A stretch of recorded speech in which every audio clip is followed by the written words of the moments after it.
जी नमस्कार, मैं विप्लव बेरा। हमारे इस चैनल पे आपका स्वागत है। आज हमारे साथ हैं राजेश नमाता जी, जो कि वार्ड नंबर 3 के प्रतिनिधि हैं। इनके यहाँ के वार्ड मेंबर हैं सोनिया दास, तो उनके हस्बैंड श्री राजेश नमाता जी। तो हम ये एक छोटा सा वीडियो बना रहे हैं जो कि वार्ड का लेके है, नगर पंचायत का लेके है। तो इस विषय में हम जानेंगे कि हमारे यहाँ वार्ड मेंबर में, नगर पंचायत में क्या क्या काम हो रहे हैं और भी बहुत कुछ जानेंगे। तो आइए इनसे बात करते हैं। राजेश नमाते जी, आपका स्वागत है हमारे इस चैनल पे। बहुत बहुत धन्यवाद आपको। तो हम आपसे कुछ सवाल पूछेंगे, ठीक है? तो उस विषय में हम आपके बात करेंगे, ठीक है? पहले आपका स्वागत है हमारे इस चैनल पे। आप अपने बारे में बताइए, और आप कौन हैं, आप राजनीति में आने का ख्याल कैसे आया? जी, मेरा नाम राजेश नमाता है। मैं एक सोशल वर्कर के साथ साथ वार्ड संख्या 3 का प्रतिनिधि भी हूँ। मेरा वाइफ धर्मपत्नी सोनिया दास जो इस क्षेत्र का प्रतिनिधि भी है, वार्ड पार्षद है। समाज सेवा में आने का मेरा मूल उद्देश्य यही है कि मेरा जो ज्ञान आया, हम बचपन से ही मतलब अपने आस पड़ोस, बूढ़ा बुजुर्ग और भी जो वंचित व्यक्ति है, जैसे उसको बहुत सारे समस्या का सामना करना पड़ता है। पेंशन का हो, वृद्धा पेंशन हो, विधवा पेंशन हो, और भी जैसे उस टाइम में इंदिरा आवास, प्रधानमंत्री आवास, इसको राशन कार्ड, इसको लेकर के पब्लिक बहुत परेशान होते थे। हम देखते थे इधर उधर इस नेता के पास, उधर उधर ब्लॉक, तो कभी इस नेता के पास, कभी इधर हरो होते रहते थे, परेशान होते रहते थे। तो हम देखते थे तो हमको थोड़ा अजीब लगता था, क्योंकि तब हमको भी लगता था कि नहीं, आगे जाकर अगर हम कभी समाज सेवी बने या कभी प्रतिनिधित्व करने का मौका मिले तो हम लोगों का बहुत बढ़ चढ़कर सेवा करेंगे, उनका मदद करेंगे। यही उद्देश्य से मेरा समाज सेवी करने का मन में ख्याल आया। तो अभी आपसे दूसरा क्वेश्चन पूछते हैं। तो अभी तक आपने वार्ड शहर के लिए ऐसी कौन सी सबसे बड़ी चीज़ की जो आपको सबसे ज़्यादा खुशी मिली? मुझे खुशी तब होती है जब अपने क्षेत्र में, अपने मोहल्ले में या आसपास के पड़ोस में जब किसी का वृद्धा पेंशन हो, पीएम आवास हो, विधवा पेंशन हो, और भी जैसे ब्लॉक का कोई काम हो, हॉस्पिटल का कोई काम हो, जन्म प्रमाण पत्र हो, मृत्यु प्रमाण पत्र हो, जब हम अपने स्तर से करके उसको स्वीकृति दिला देते हैं, जब उसका पहला किस्त का पैसा आता है, जब उसका सर्टिफिकेट इशू हो जाता है, तब उसके चेहरा का हंसी देखकर हमको बहुत खुशी होती है। वही मेरे लिए बहुत मतलब है कि खुद को सौभाग्यशील हमको महसूस होता है। उनका खुशी देख कर के हमको खुशी होता है। अगला क्वेश्चन पूछते हैं। हमारे शहर की फ़िलहाल सबसे बड़ी प्रॉब्लम क्या है? जैसे सफाई, पानी, सड़क, और उस पर क्या काम हो रहा है?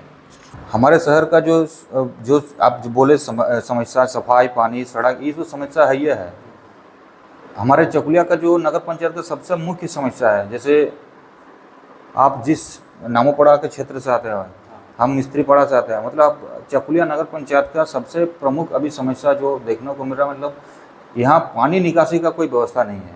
मतलब किसी का खेत पर जा रहा है, किसी का घर में घुस जा रहा है।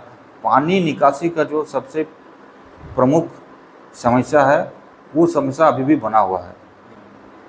तो इस पर काम हम लोग अपना बोर्ड मीटिंग के तहत, और भी हमारे जो लोकल एमएलए साहब हैं उनको भी हमने कई बार बोले हैं, तो उन्होंने हमको आश्वासन दिया है कि समस्या का समाधान हम विधानसभा के स्तर तक उठा करके उसका समस्या का समाधान करेंगे। चूँकि इसके लिए बहुत बड़ा फंड की ज़रूरत है, और उतना बड़ा फंड हम लोग के साथ साथ एमएलए साहब का साथ होना भी बहुत ज़रूरी है। तो अब देखते हैं कि कितना दिन में इस समस्या का समाधान होता है। तो भैया, जैसे कि हम देख रहे हैं अभी रोड में सफाई चल रहा है, और नामोपाड़ा में भी कभी साफ़ होता है, कभी नहीं होता है। तो रोड जब बारिश होता है उसका पानी रोड में आ जाता है, इससे डेंगू मलेरिया भी केसेस बढ़ रहे हैं। तो और मिस्तीपाड़ा में भी आप देख रहे हैं कि यहाँ पोल्ट्री दुकान जो है यहाँ सामने, पोल का सामने, इसका भी पानी ख़राब ही रहता है। एक बार साफ़ हुआ था, उसके बाद फिर वही हाल हो गया। तो इस विषय में आप कुछ कहना चाहेंगे? नहीं, नाली का सफाई तो निरंतर होना जो बहुत ज़रूरी है, क्योंकि इससे आसपास गंदगी फैलता है, बीमारी फैलता है। और अभी बरसात को देखते हुए नाली का सफाई बहुत ही ज़रूरी है, क्योंकि इससे मलेरिया, डेंगू और भी बहुत सारे बीमारियां फैलती है। इससे आम पब्लिक, आम जनता, छोटे बच्चों को संक्रमित होने का बहुत संभावना रहता है। इसलिए हम सबका ही मांग हमेशा रहा है कि वर्तमान में बरसात को देखते हुए नाली का हमेशा सफाई करते रहना चाहिए। ब्लीचिंग फॉगिंग मशीन का हमेशा छिड़काव और होना चाहिए। और जैसे नामोपड़ा का जो समस्या है, ये बहुत ही मतलब है कि गंभीर समस्या है। इसके कारण आम जनता को बहुत सारा समस्या का जाम का समस्या का सामना करना पड़ रहा है। उनका मेन समस्या यही है कि रोड ऊंचा हो गया है और लोगों का घर नीचा हो गया है और रोड का गहराई जो है बहुत ही कम है। और इसके लिए हमने बहुत बार नगर पंचायत को मांग किया है कि ये जो समस्या है इसका समाधान होना बहुत ज़रूरी है। इसके लिए जो करना होगा हम करेंगे। अभी हमारे पास और भी लगभग 4.5 साल है, उसको हम समाधान करने का मेरा पूरा प्रयास रहेगा कि वहाँ पर डीप नाली करके उसका समस्या का समाधान किया जा सकता है। तो अगला सवाल पूछते हैं आपसे, अगले 1-2 साल में लोग अपने वार्ड मेंबर में क्या चेंज देखने वाले हैं?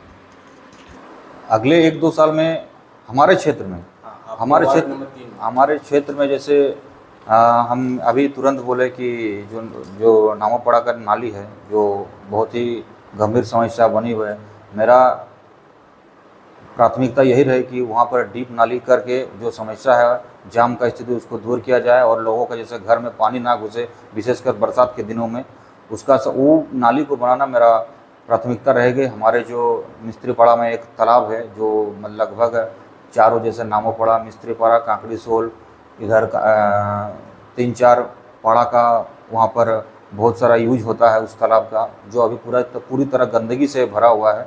उसको सफाई करना तथा सौंदर्यीकरण करना वो मेरा बहुत ही इच्छा है और उसका साफ करने का प्रयास कर रहे हैं और करके रहेंगे। आगे 1-2 साल में इसको ज़रूर हम पूरा करेंगे। वार्ड क्षेत्र में जहाँ भी तार का खंभा नहीं लगाया हुआ है, स्ट्रीट लाइट लगाएंगे।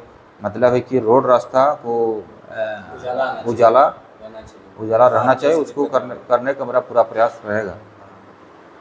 तो अगला क्वेश्चन है कि आप देखते हैं कि पंचायत का वार्ड का काम को लेकर आम जनता में बहुत कन्फ्यूजन रहता है, ठीक है। जैसे राशन कार्ड हो गया, उसके बाद डॉक्यूमेंट वेरिफिकेशन हो गया, अभी तो एसआर का काम भी चल रहा है। तो उसके लिए आप आम जनता में कैसे मदद कर सकते हैं? आपसे क्या हेल्प होगी? एसआर को लेकर के मेरा तो एसआर हो या फिर मैया योजना या कोई भी डॉक्यूमेंट वेरिफिकेशन हो, भरने का हो, हम पहले से करते आ रहे हैं, अभी भी कर रहे हैं और आगे भी करेंगे।